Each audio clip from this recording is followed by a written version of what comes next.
So welcome to Exam Bits. So ఈరోజు మనం discuss చేస్తున్నాం ఈ వీడియోలో mid level health provider entrance examination bits జరుగుతుంది. సో మనకు వచ్చేసి ఎగ్జామ్ డేస్ టీఎస్ఏపీ ఛానల్లో MLHP ఎంట్రన్స్ ఎగ్జామ్ సంబంధించిన బిట్స్ వచ్చేసి సిరీస్ అనేది కంటిన్యూ అవుతుంది. ఈ సిరీస్లో భాగంగా ఇది second video.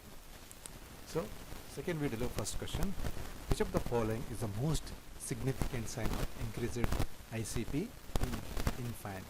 Your options: A, bulging fontanelle, B, bradycardia, C, Sukin heights, D, vomiting.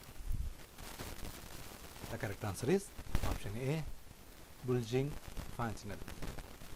Explanation: a dense or bulging is a fontanelle occurs when the fluid builds up in the brain or the brain swallow, causing increased pressure inside the skull. When the infant is crying, lying down or vomiting, the fontanelles may look like they are bulging. So this is actually the figure is showing here. Here is the brain is a fluid. Inside the brain the fluid is leaking, so hence it is the brain swells. Second question, which of the following is not a major manifestations of rheumatic fever? Which of the following is not a major manifestation of rheumatic fever? Your options: A, polyarthritis, C, erythema marginatum, C, fever, D, substantious nodules. Your option C, fever. A fever is a temporary rise in the body temperature. It is a part of an overall response from the body immune system. A fever is usually caused by infection. For most children and adults, the fever may be uncomfortable, but it usually is not a cause of concern. So here is a fever causing problems. Here showing the fever is causing main because of infections, which is the most common, and heart exhaustion and autoimmunity, which is decreased disorders and diseases, and side effects of certain medications. Overdressing, which we call as a common with infants. So overdressing is also one of the reasons to cause a fever, and another main reason is giving the cancer. Cancer is also a part of a fever, the fever which is getting just because of one part as a cancer. Number 3, in an infant, which of the following is the ideal part of assessing skin turgor? Your options: A, face, B, abdomen, C, chest, D, hands. So the question is, in which of the following is the ideal part of the assessing skin turgor? Your correct answer is option is abdomen. The abdomen is commonly called as belly. So it's the body space between the throat, chest and pelvis. So here is a image as given, the clear information as a part. It is a liver and is a bladder, and appendix, here is appendix, which also causing is a one part. So diaphragm forms is the upper surface of the abdomen. At the level and the pelvic bones, the abdomen ends, the pelvic begins. So where the abdomen is ends, so where the pelvis begins, as information is given. So image is given for understanding purpose only. Okay, so moving on to the fourth question. So which of the following would be an appropriate expected outcome for a client with well controlled asthma? Your options: A, chest x-ray demonstrated minimal hyperinflation, B, temperature remains lower than 110 degrees Fahrenheit, option C, ABG demonstrate decrease in PaCO2, option D, breath sounds are clear. Your correct answer is option D, breath sounds are clear. Explanation. Rheumatic is a in contract to wheezes are described as a low-pitched, clunky or rattling sounds through their sometimes resembling snoring. So the picture is showing clearly. Here is the lungs, two lungs are given. So you see that they are pretty clear with the coaching and are usually caused by the absorption or build up with the mucus in the large airways. So that's why it is called as breath sounds or occurs, which is always clear. Moving on to the fifth question. A client admitted into a coronary care unit with a right-sided heart failure. The nurse would expect all the following symptoms except dependent edema, B. distended jugular veins, C. dyspnea and crackles, D. hepatomegaly. So the correct answer is dyspnea and crackles. So the nurse would not expect all the symptoms. Okay, expect the third option, which is a crackles. Explanation as given.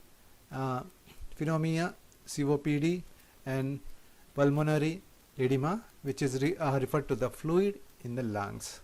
So these images are as given for a better understanding purpose how the fluids are flowing inside the lungs. So you have to check out this region has given information here, and here is described between the lungs. All the information is there. So it will be causing in the lower position place 1. Here is the second image, and the third image here, and fourth image it completely occupied.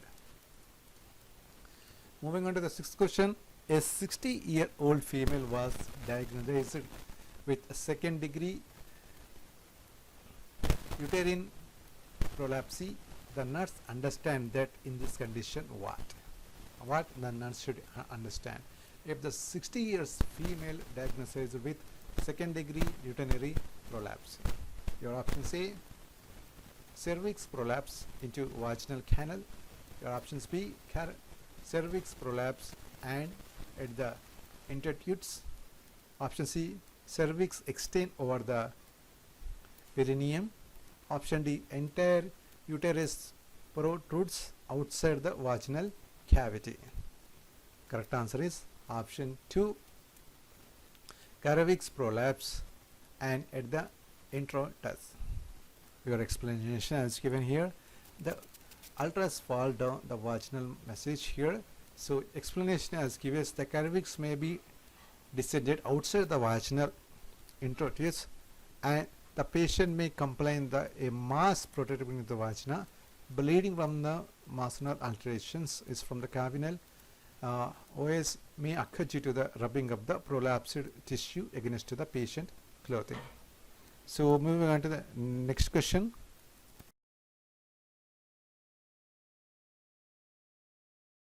Dystocia means your options A. difficult labor, B. painful perineum, your option C. painful uterine contractions, option D. cord around neck. Your options difficult labor. So dystocia of labor is defined as difficult labor, or we call it as abnormal slow progress of labor. So it is given the two options, so candidate can select any one of options. So mostly you can check difficult labor. So difficult meaning which is also called as abnormally slow progress. So other terms that they are often used interchangeably with dystocia or dysfunctional labor, failure to progress, which is a lack of progressive cervical dilatation of or lack of descent, and so CPD also which has given. 8th question. Which of the following is not a risk factor for abruptio placentae? Your options A. pre-eclampsia, B. circumvallate placenta, C. folic acid deficiency anemia, D. bipartite placenta. your options. Options D, bipartite placenta. Explanation is given. Bilobed placenta, which are also called as placenta bilobate, bipartite placenta. So placenta duplex is the placenta with two roughly equal sized lobes separated by the membrane. It occurs in 2 to 8% placentas. The umbilical cord may insert in either lobe in velamentous fashion or in between the lobes. Question number 9. Which of the following medical illness may lead to a preterm labor? Which of the following medical illness may lead to preterm labor? Your options A, acute pyelonephritis. Option B, diarrhea. C, acute appendix. D, all of the above. The correct answer is option D, all of the above. Certain conditions such as diabetics, high blood pressure and obesity increase the risk of preterm labor. Work with your healthcare provider to keep any chronic conditions under the control. So you have to control the diabetics, high pressure and obesity, means your body is high. So during the this delivery process, so women cannot be get any diabetic disease or high blood pressure or obesity. So if anyone this occurs, so doctor may reject the delivery positions in the particular hospitals, may they going to refer the any near government hospitals. So patient should be in the norm condition, which is be grow in a healthy and more valuable atmosphere, so that during the delivery time patient may not get diabetes, high pressure and obesity. Number 10. Elderly primigravida includes women having their pregnancy at or above age of A 30 years, B 35 years, C 40 and D 45 years. The correct answer is 35 years. The elderly primigravida is defined as a woman who goes into the pregnancy for the first time at the age of 35 years. So primigravida is as a cause of the age will use the up to 35 years. So age should be the 35 years. Moving on to the 11th question. Golden yellow colored amniotic fluid is an indication of A, meconium aspiration syndrome, B, antepartum hemorrhage, C, post maturity, D, RH incompatibility. So golden yellow color amniotic fluid cause indication of RH incompatibility.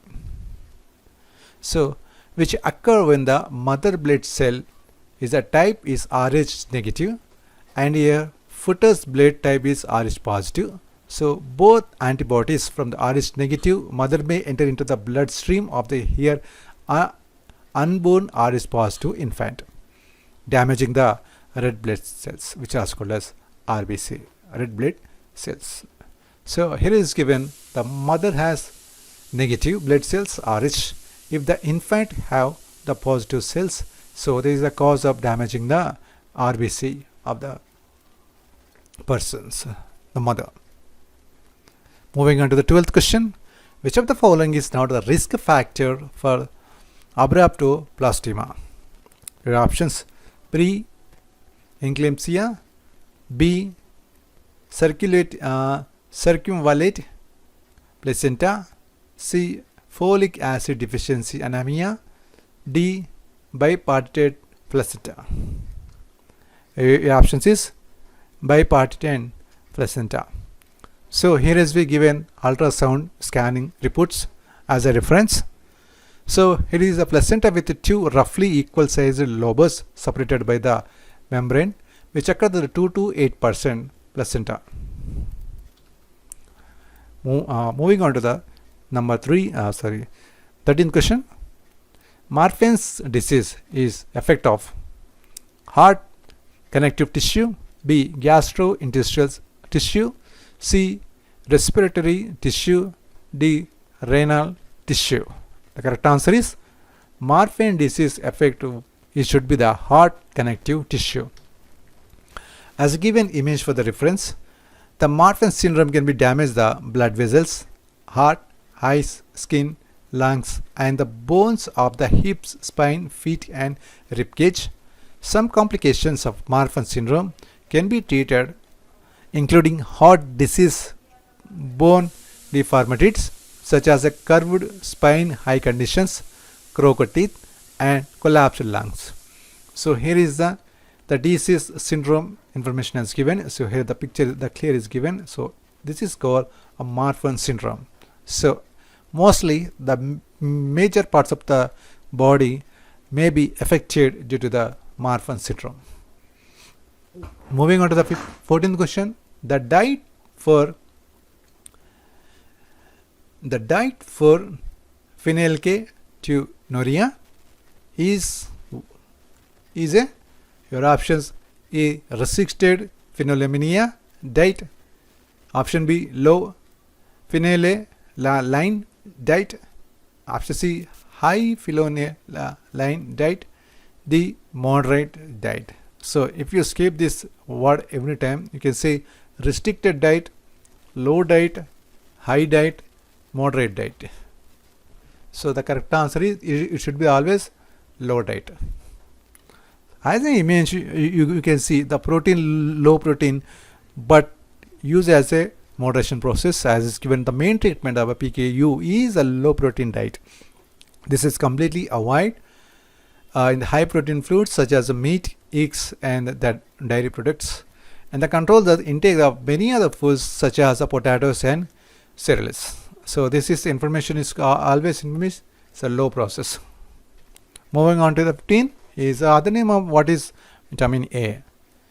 So the alternative name or other name for the vitamin A, your options: retinol plus 13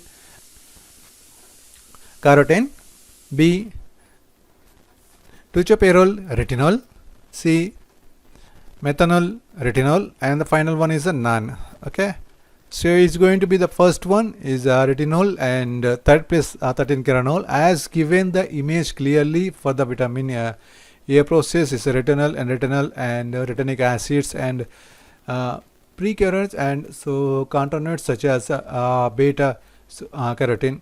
What is it means?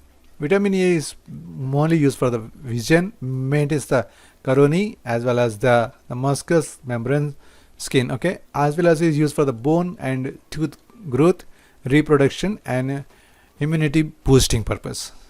So these are the questions of 15th, and so guys, in the next video we going to choose a particular topic and we discuss only the topic questions. Okay, so like the video and share the video and subscribe for exam days TSAP. Thank you so much, and we will meet in the next video.